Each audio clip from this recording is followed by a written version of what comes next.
radical left has taken over the Democratic Party.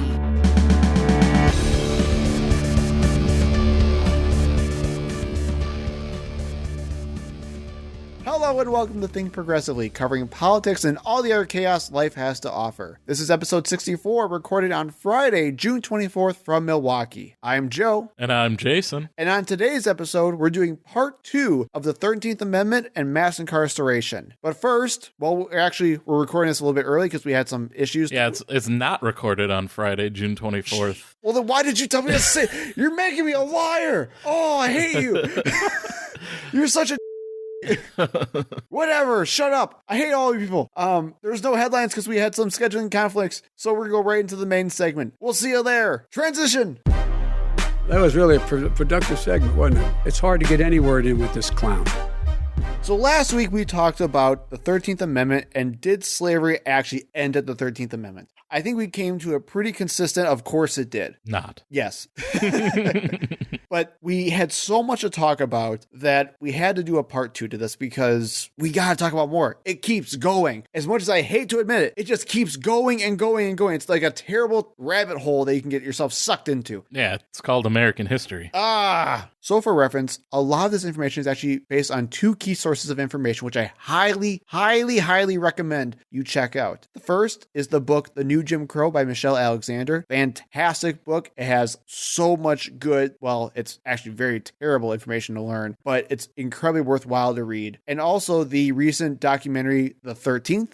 It was released on Netflix, but then it was also released by Netflix onto YouTube, so it can be watched for free. We'll include both of those in the description. Please check it out. Even if you don't read the book, at least watch the movie The 13th for free on YouTube. Michelle Alexander is in it, literally talking about her book. You have to watch it. It's so good. So let's talk about mass incarceration and the new Jim Crow. The United States is kind of unique when it comes to our prison population. We already talked about how back in the 1800s and the early 1900s, mass incarceration of Black Americans was becoming worse and worse and worse based on things like black codes and Jim Crow segregation laws to begin with. It kept them in poverty and in prison. So where does that put us today? Today, the United States holds about 5% or so of the world's population. Today, the United States has about 5% of the world's population, but 25% of the world's prisoners. That's one hell of a stat, don't you think? We are the new Australia. We are our own prison colony. Oh, God. Incarceration steadily rose until it actually peaked around 2.3 million people in 2008. And since 2008, it's been kind of going up and down, but it's been relatively steady in that area. There is still no available data yet for 2022, but we're approximately between 2.1 and 2.3 million people. It may have gone down just a little bit slightly since 2008. And I'm sure legalizing marijuana use in a lot of states is helping with that. I'm sure it is. So let's talk about how mass incarceration happened in the modern era. We already know about the past and how Black Americans were being disproportionately discriminated against and thrown into jail. But that got somehow even worse in modern times. Starting in the 1960s, where it really started kicking off, the civil rights movement was happening, which I'm sure all you guys are very well familiar with, except there was another side to the civil rights movement. Here, where we're talking about in schools, where how great it was, how good Martin Luther King was, there was plenty of backlash. We may have seen all the backlash that we're getting. You mean the violent riots that were people burning down cities? I mean, right. Yeah, exactly. Where we hear all that rhetoric today for Black Lives Matter, the same exact rhetoric to a T was used to describe the civil rights movement. But you see, violent crime was actually going up the same time the civil rights movement was happening, making white people think and scared out of their minds that the civil rights movement was contributing to these rising crime rates. I cannot make that up. The majority nonviolent protest that we all know today was known for rioting, looting, everything you can think of. I still remember the political cartoon that you shared with me, Jason, where it has Martin Luther King talking to a reporter saying that this was a peaceful protest and has all the carnage behind him. That was shared by his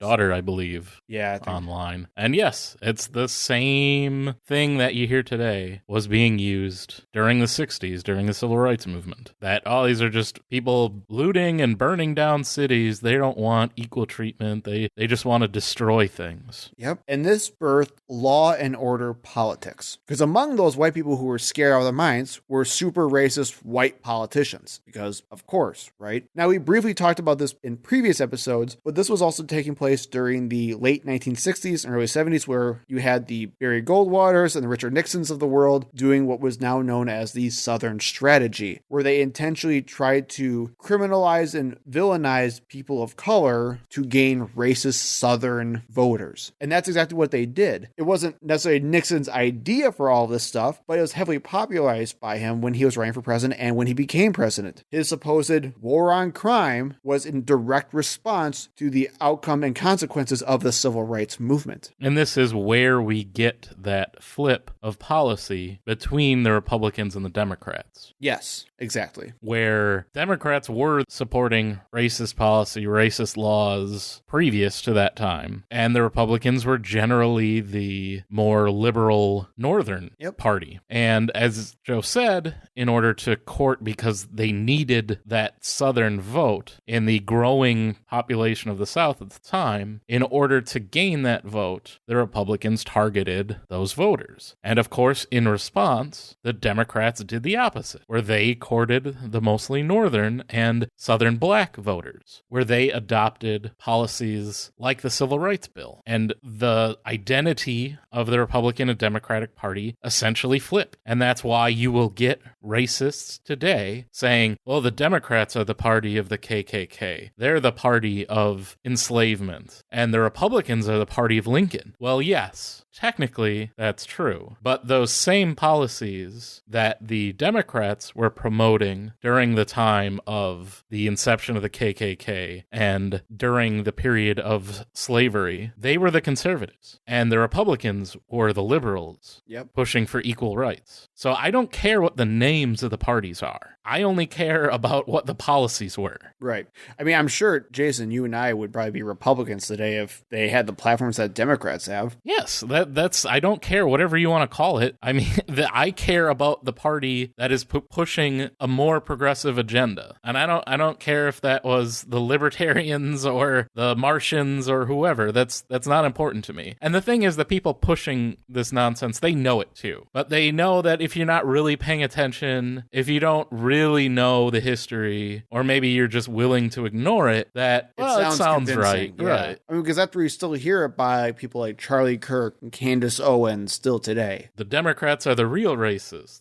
Literally. And that brings us back to Nixon's rhetoric. Now, I'll talk about this throughout the episode, but scholars talk about racializations of policies and rhetoric by basically saying that you don't have to be explicitly racist or mention a specific group or racial group to have people think about races. So a great example today is actually welfare. When we think of welfare today, a lot of people instinctually think about black women. Why is that the first thought we come to our head? Well, it's the whole idea of people talking about welfare queens. That is a way of racializing something through rhetoric, where technically the topic itself or the policy itself is race neutral, but the topic and the rhetoric express racial attitudes. So keep that in mind, especially when we're talking about Nixon, because he so well, unfortunately, was great at dog whistling. And he would use things like the war on crime, or he also was the one that coined the term the silent majority, where we'd have the silent majority not stand anymore for all this violent crime that was happening by these thugs and criminals in our streets. He was able to racialize crime by painting black people as natural criminals that white people should be afraid of. This also came during a time where fear of the Black Panthers and the Black Panther movement was rising significantly. In fact, actually, we'll talk about him in a little bit, but at the time, then Governor Ronald Reagan put forward a pretty strict gun control bill. Ronald Reagan. I was hoping we were going to talk about Chadwick Boseman. So keep in mind that Republicans are also okay with gun control when it affects mostly black people, or at least when they're afraid of black people. And you will still see this exact same racialization now, where Republicans will talk about Democrats favoring welfare programs in order to get votes from minorities. Yep. They're literally connecting that, the people that use welfare are minorities. That's why we should be against welfare, because we're racist. Yep. I mean, you also can see it a little bit in reverse too, Tim. And that's literally how you get poor whites to vote against programs that they themselves would be benefiting from. Yeah. By appealing to their racism. Yeah. And like I was going to say, you can see this almost in reverse with Democrats racializing immigration, right? Where they believe that if they just say they're for immigration, they're going to be getting a lot of the Latino support, which unfortunately is not becoming the case today. So I'm not going to say they're equal at all by any means, but it does happen on both sides. And that brings us all the way up then to Nixon's war on drugs. Now, Nixon's war was more of a hypothetical war. He talked a lot about it and started a lot of the hateful rhetoric around it. And it was all intentional. He didn't care about drug use at all or anything like that. In fact, it was explicitly done to only discriminate against people of color. A quote from John Ehrlichman, Nixon's aide on domestic affairs, and you may have heard this before, but there's literal video of this. Quote, the Nixon campaign in 1968 and the Nixon White House after that had two enemies, the anti-war left and black people, because you're also talking about Vietnam at the time. You understand what I'm saying. We knew we couldn't make it illegal to be either against the war or black, but by getting the public to associate the hippies with marijuana and blacks with heroin, and then criminalizing both heavily, we could disrupt those communities. We could arrest their leaders, raid their homes, break up their meetings, and vilify them night after night on the evening news. Did we know we were lying about the drugs? Of course we did. That is a literal quote from someone in Nixon's administration who talked to Nixon repeatedly. If Nixon wasn't dead, well, we could still impeach him again, right? Sure, why not? It should still be a crime. Now that sounds bad. Oh, does it? Does it sound bad? Would you believe me? What if I told you? Literally, the president of the United States specifically targeted blacks and hippies? No, that's perfectly fine. There's no such thing as systemic racism. It's all a myth. Point to the law. Show me the law. Show me the law. What law are you talking about? Systemic racism, what law is it? I feel like Morpheus right now. What would you say? Yeah. What if I told you it gets worse? Because it does. It gets a lot worse. So, like I said, Nixon's war on drugs was mostly hypothetical and rhetorical, and it was beginning to happen. Where we all know the war on drugs really escalated was during Ronald Reagan's presidency. Dare. Just say no, right? Yep. One of the big things that came out of Ronald Reagan's presidency was mandatory sentencing for drug crimes and drug offenses. It became the literal embodiment of his campaign and of his presidency, where they wanted to take on drug use in the country. At the time, crack cocaine was coming around in communities of color. Thanks to the CIA. And thanks to mandatory sentencing laws, sentences for crack cocaine were far higher than those of powder cocaine, which was mostly done by white people. Even though it's the same exact drug. Literally. Similar sentences would be given for 1 ounce of crack cocaine and 100 ounces of powdered cocaine. And I can't believe it, but even Newt Gingrich admitted that Congress was doing something very wrong for criminalizing them so differently at the time. And if you get Newt Gingrich on your side with that, you've done something wrong. Newt Gingrich, fan of crack. So we talked about Nixon's racism very explicitly before. Was there anything like that with Reagan? Well, of course there was, because why not? Reagan ran one of the most explicitly racist campaigns of any president. Lee Atwater, Ronald Reagan's campaign strategist, was caught on tape during an interview in 1981 saying, you start out in 1954 saying N-word, N-word, N-word, and he's actually saying the N-word in those. By 1968, you can't say N-word. That hurts. That hurts you. It backfires. So you say stuff like forced busing, states' rights, and all that stuff. And you're getting so abstract now, you're talking about cutting taxes, and all these things you're talking about are totally economic things. And the byproduct of them is blacks get hurt worse than whites. And I remember growing up when forced busing was like a big issue. Yeah, like, oh, they're destroying our communities. Forced busing. So that was definitely effective. Even more proof, I'll link in the show notes. The Atlantic in 2019 wrote an expose about Ronald Reagan's very, very racist conversation with Richard Nixon. I don't know if you've read this at all, Jason, but it's definitely worth a look at. Sounds like 2 peas in a pod. Right. I just want to read this first paragraph. The day after the United Nations voted to recognize the People's Republic of China, then California Governor Ronald Reagan phoned President Richard Nixon at the White House and vented his frustration at the delegates who had sided against the United States. Quote, "Last night, I tell you, to watch that thing on television as I did," Reagan said. "Yeah," Nixon interjected. Reagan forged ahead with his complaint. "To see those monkeys from those African countries, damn them. They're still uncomfortable wearing shoes." Nixon gave a huge laugh. That's the great Republican, idol as a president. And two modern Republican presidents just being comfortable being openly racist in a conversation. But racism is over in America. It's done.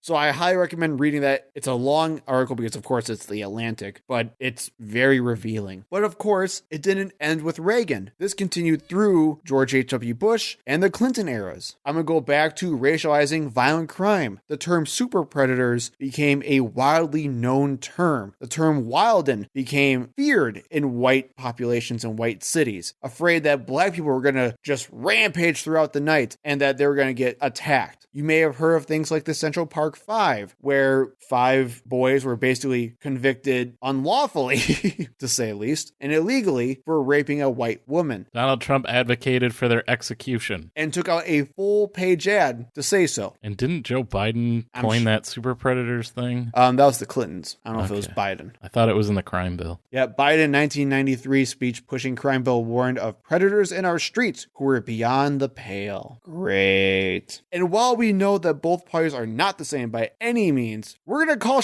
as we see on this show. If Democrats are being just as racist, if not worse, we're going to call them on it. And Joe Biden and Hillary Clinton were definitely a part of that. One of the reasons why we were not behind Joe Biden in the Democratic primary. Now, on the whole, your choices for Democratic president over Republican president are going to be much better. Right. Joe Biden was one of the worst choices among the Democrats. And yeah, it's not about party affiliation. I don't care what the letter is next to their name. I mean, as we've been talking about a lot, the Republican Party at this point seems completely irredeemable. Right. I'm not in love with the Democratic Party either. And there's certainly a lot of room for improvement. A lot.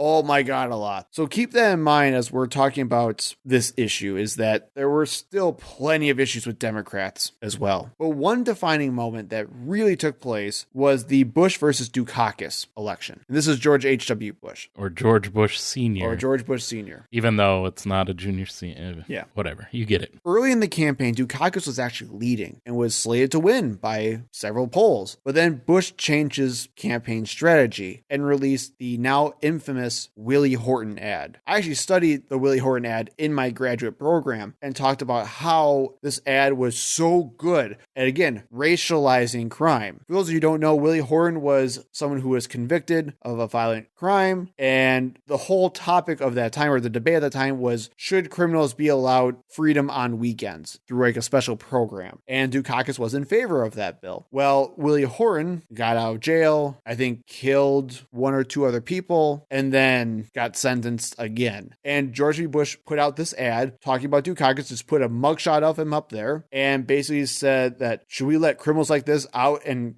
terrorize and rape our women? Who can we trust to do that? George W. Bush is your best person to do so. I'll also include that in the notes. It's a very nothing kind of ad if we look at compared to today's standards, but it made serious waves in that campaign. I believe the quote at the time was, by the time we're done, people are going to think that Willie Horton is Michael Dukakis' running mate. I mean, yes. And even scholarly articles that looked at the effects of it later on show that people were massively looking at black people differently after that ad released. That became George H.W. Bush's main topic then after that. He put out several ads about Willie Horton, just kept going about how Dukakis and Willie Horton were just one and the same. And we still see this type of attack right now. We do. Here in Wisconsin. Yes. Where it was a story we covered. It was a national story where the Christmas parade in Waukesha, you had someone that was free on bail who drove their car through the parade, killing multiple people, injuring many more. And that is being used now. Against Tony Evers. Against all Democrats. Yeah. To say, oh, they're soft on bail reform, and they're going to let criminals out into your communities to commit crimes. Yeah. And I want to go on a quick random tangent. I don't know if they still do it, but our state government watchdog, or it's basically our C-SPAN, I guess you can say, called Wisconsin Eye, held a show called, I think it was like Civil Discourse or whatever it was, where they actually had people, they took like Republicans and Democrats, put them at a table together, shoved some cameras in their face with a moderator, and let them go at it. It was actually really stupid because politicians are going to politic and they don't give real good answers to things, especially Republicans. But there was one that stuck out in my mind, and it was Democrat Evan Goyke from Milwaukee talking with Joe Sanfilippo, Republican from actually this area. Well, I don't know if he's your rep. I think you're a little bit too far south for him, but he's my rep. And they're talking about prison expansion and private prison expansion. And Joe Sanfilippo was talking about how all these criminals and thugs from Milwaukee, which again, Milwaukee is one of the most segregated cities in the entire country. All these criminals and thugs were going to come into our city, and we don't want all these criminals and thugs in our city, do we? Therefore, we need to have bigger policing reforms to make sure that we have more police in those cities like Milwaukee to deal with all those criminals so they don't come into our city instead. That's what's racializing this violent crime up until today, too. So it's still happening very explicitly by our lawmakers. And now that we've moved back home here in Wisconsin, you want to talk about the mass incarceration problem that we have in a state that features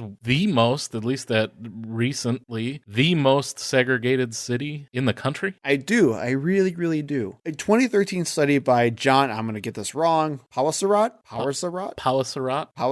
and Lois Quinn out of University of Wisconsin-Milwaukee. I'll link the study in the show notes. I highly recommend it. They did a huge quantitative study on how policing reforms affected our communities of color in Milwaukee, and it's really, really good stuff. What they found was that Wisconsin led the nation by a substantial margin. I mean, I think for Black Americans, it was almost double the next one, which I think was like Oklahoma, for incarcerating Black and Native American men. We were the leaders of the entire country in Wisconsin of incarcerating these people. I think policies that would tend to target African American communities are going to be more successful in a city like Milwaukee, where you can draw those hard lines around neighborhoods. Well, we talked about in the redlining episode about how Milwaukee was so explicitly redlined that we see the results of it very clearly today. They also found that a third of incarcerated Black men were for nonviolent offenses, and as you can guess, they were drug-related offenses. I wonder why the Republican legislature still refuses to even legalize medical marijuana. Right? Even though we just had a referendum that said, I think 82% of Wisconsinites want legalized marijuana recreationally. They also discussed the impact of driver's licenses on recidivism. So obviously speaking, if you get out of jail, do you have the resources to live a proper life? And this goes back to these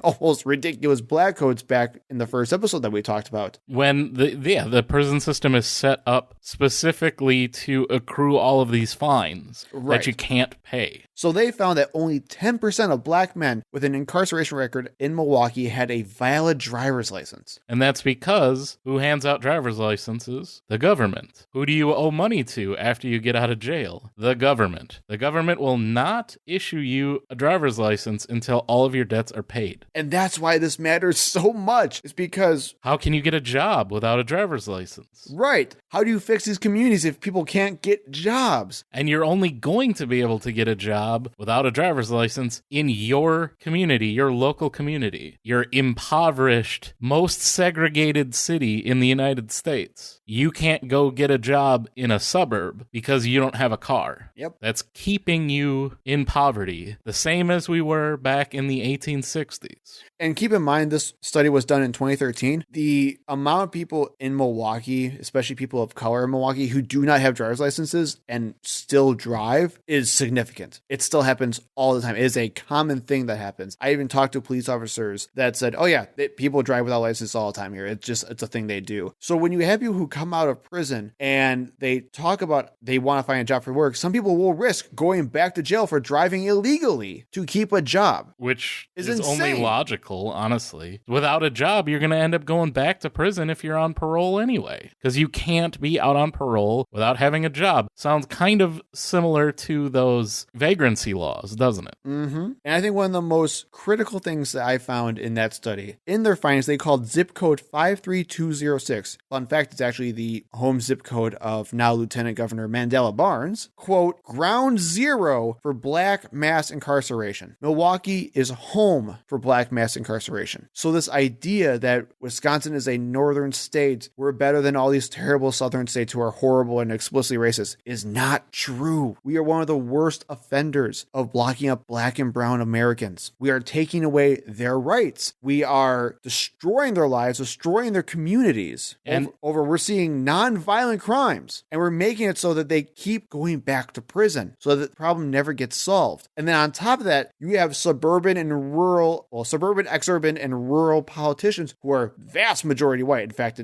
there's one suburban Republican who's black, which is, I think, the first black Republican in our legislature, who's also horrible, by the way. It's from Franklin, by the way, if you didn't know that, who will constantly push anti-Milwaukee attitudes and racialized attitudes and constantly racialize everything there is about Milwaukee. Their school system, their police department, their crime rates, everything, because they want to discriminate against black people because they don't want them in their communities. How do you bring yourself out of poverty if you have to raise a child by yourself because your husband or boyfriend is in jail? Especially in this day and age where minimum wage is not a living wage. Correct. You are denied the possibility of having two incomes in your household. And probably because based on your circumstances, your education was not the best. It's designed to keep you in poverty. Yeah. Exactly what we've been talking about for the past 200 years. Yep. It's still happening today. The system is still working today, and that is terrorizing black and brown communities. And what I mean by that is, if you are in prison, we already talked about the consequences of your communities being destroyed. We didn't even talk about the fact that you lose the right to vote. Some states are now giving felons the actual right to vote again. For some reason, Florida did. I don't get that. When they have their crazy Republicans. Probably just so that Trump can still vote after he's convicted. But they're losing their opportunities for better livelihoods. You can't get a job with a felony on your record because people will discriminate against you because they specifically ask for it if you have a felony record. These have long and systemic consequences to them. And even with all of that, we go all the way back to, is slavery still happening today? And of course, the answer is yes. According to an article from The Guardian, U.S. prisons produced $11 billion worth of goods and services a year from the labor of their prisoners, who get almost nothing for their labor. Slavery is still legal, remember. There's that except word that's in the 13th Amendment. Quote from the article, we are saving the prisons millions of dollars, getting paid pennies in return. All the jobs we are doing in prison are not really benefiting us. It is more benefiting the prison system. I work a job making $450 for a whole year, said Latasha Millender, an inmate at a prison in Illinois. According to reports, we're having around 800,000 prisoners who have jobs, who are working laborious positions and getting paid excruciatingly low wages. And what's even worse, more than 75% of workers who told ACLU researchers that if they can't work or decline to do so, they are subject to punishment ranging from solitary confinement to the loss of family visits to denials of sentence reductions. How does that not sound like modern day slavery? And even the money that they do make, the little that they do get, ends up going right back to the private companies that supply the commissaries at these prisons. The article continues to go on saying that most of the incarcerated workers who are working these jobs are also not provided with any skills or training for their work that would actually help them secure jobs after they're released. 70% said that they did not receive any formal job training, and 70% said they couldn't afford essentials such as soap and phone calls with the wages they were making. Could you imagine, Jason, working as much as you would be working, and you can't even afford soap? These are not animals, as some people would have you believe. They are not incapable of being integrated back into society. They are just people that made mistakes, made bad decisions, got hooked on drugs, and we are not doing anything except stealing their labor, as we have for hundreds of years. And is it solely minorities and black people? No, there are certainly poor whites and even maybe less occasionally rich whites as well. But the system, as you hopefully have learned from these past 2 episodes, is literally designed to incarcerate slaves and their descendants. And just to really hammer it home, one more bit from the article. Those workers who were found to be holding different types of jobs while in prison were being paid between 30 cents to $1.30 an hour on average. In Oregon, for example, the DMV pays incarcerated workers $4 to $6 a day. So keep that in mind. While workers who are outside the prison who also work the same DMV job make $80 a day. Which is not a lot, by the way. No, it's not. But think about that. It's the same literal job. The same job, and people are being paid between $4 to $6 a day. And also keep in mind that these are predominantly black and brown Americans doing it. And being exploited. Literally. Again, legally. How is this not modern day slavery? Well, it is.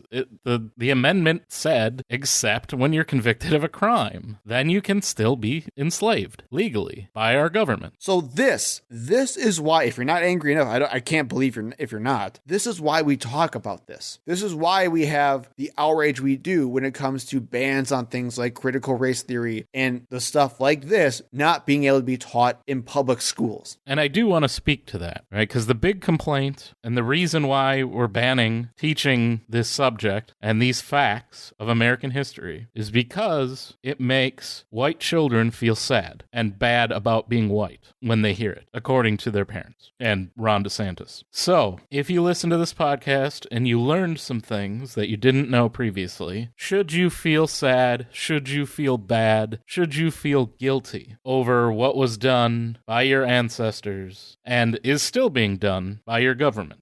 No. And why is that? Because there's plenty of other reasons to feel bad for being white.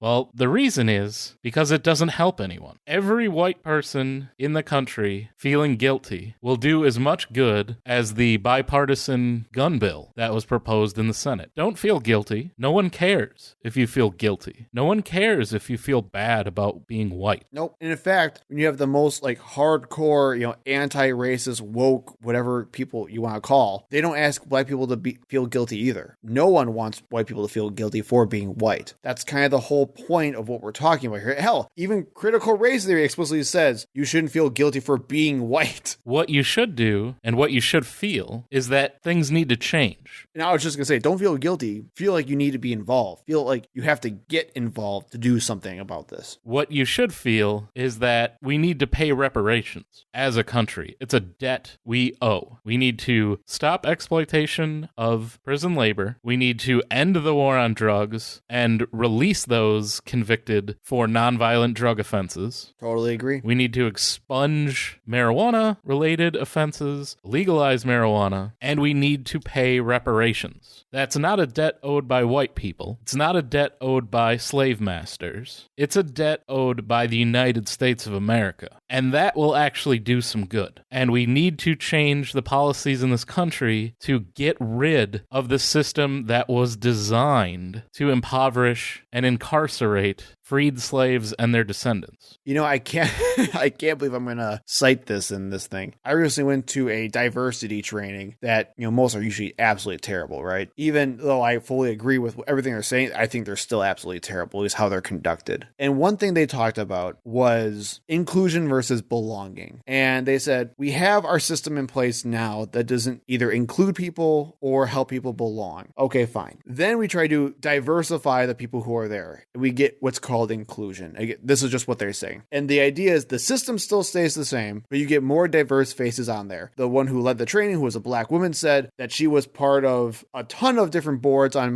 nonprofits because they wanted a black voice on there. But when it came time to do anything or to listen to a black woman's perspective, they didn't listen to her. They didn't let her talk. They just wanted her there for optics. And that's where she says we need to think about not inclusion, because inclusion doesn't do anything. Yes, having things like, we'll say, the first ever trans person in a sergeant's position that Joe Biden nominated for is fantastic, but it doesn't do anything when we have people who are just being included for inclusion's sake. What we need to do is restructure the system. If the system stays the same, nothing will happen. And I think that's kind of what you were getting at too, where you can't just talk about how we're going to just play nice and things are going to change. You have to radically alter the system because the system is designed for certain outcomes to happen. Is that kind of what you were going for? Well, the actual change, getting away from the thoughts and prayers. Sure. Which is, people, it makes me feel bad for being white. But I would even argue like, ooh, good for you. Nobody cares. Well, right. But I would even argue that like minimal changes within the system structured itself wouldn't do much. You need big systemic changes. Yeah, I mean, the idea is if you identify that the system is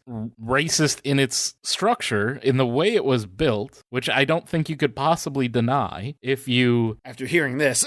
Well, if you just look into it, I mean, it's not that hard to see. We just went over the very, very basics. If that's true, then yeah, you can't just keep using it because you're going to end up with the same outcomes. You need to change it. And I think what can you do? You have to contact your lawmakers. Yeah. I would say look for someone who's already somewhat progressive that might be willing to listen. For us in Wisconsin, that would probably be Tammy Baldwin. Hopefully soon Mandela Barnes. I think you would be incredibly wasting your time calling Ron Johnson's office and tell them that you would like for them to support the idea of reparations. Tell them that you would like to see them pushing a bill that changes something, anything, about the way the justice system works and this mass incarceration. And I think we should start with drug offenses because that's the easiest one and where you would get probably the most benefit in the shortest amount of effort. And then start looking at your local races and start supporting people that also feel that way. Yep, especially local judges. You know, one of my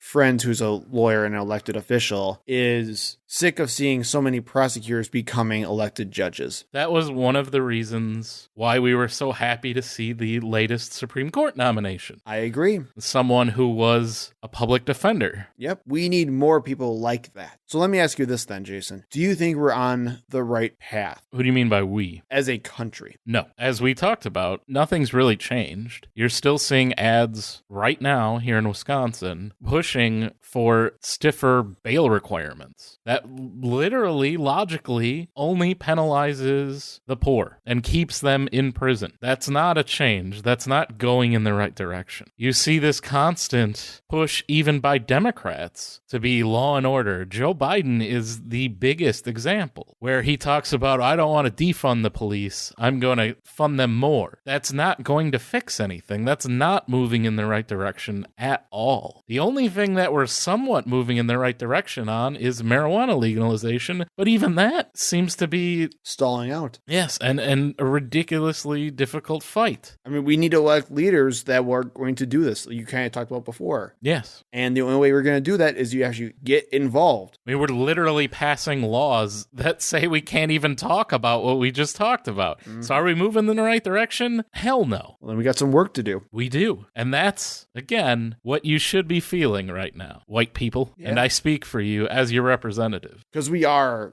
just a hegemony of just nothingness. I mean, white people are a monolith. We are a monolith. Yeah, we all think the same. It's true. As a white person, I agree with this statement because I also think the same. But in all seriousness, that's the lesson you should take from this. You should be angry that the system was designed the way it was. If you did not come out of these 2 episodes and not get angry about what happened, rewatch them or re-listen to them. Visit the Black Holocaust Museum in Milwaukee. Exactly. And if you still don't get it, listen to our redlining episode before that. And if you still don't get it, watch the 13th. And then also read the new Jim Crow. Read the stupid Guardian article that I'll put in there. I don't care. Learn about it. This should be at the top of your mind when you're thinking about politics in the future. Get upset and then don't just sit there. Get involved. Because the people who are trying to make our system worse, like Jason said, are doing just that. Help your representatives. Donate to campaigns of people you think are good and get some real progressive people who care about fixing the systemic inequities of our country. That's how we start doing this. Don't read white fragility. Get involved in the political system. That's how you help fix this. That's how we start doing this. And I think that's a good place to end it. So we'll see y'all next week. And again, even though this is a week after, happy belated Juneteenth. Totally didn't record this episode also on the 17th. Shut up. This is a week from now. Yeah. We'll see you next week, guys. Thank you for listening. We hope to see you in the next episode. You can find us on Facebook and Twitter at ThinkProPod. You can email us at thinkpropod@gmail.com. And remember, when in doubt, think progressively.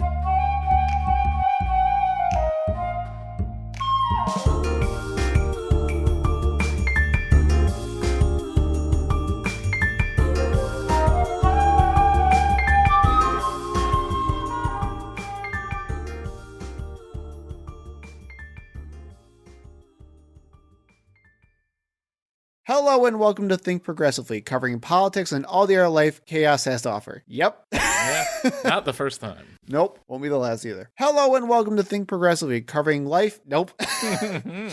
Really wasn't the last time. Damn it, shut up. But holds 25% of the world's percent. Oh my. Let me try again. Buttholes. But hold. Fine, whatever. You're right. You're 100% correct. I hate that you're right so much. Don't put that in the outtakes.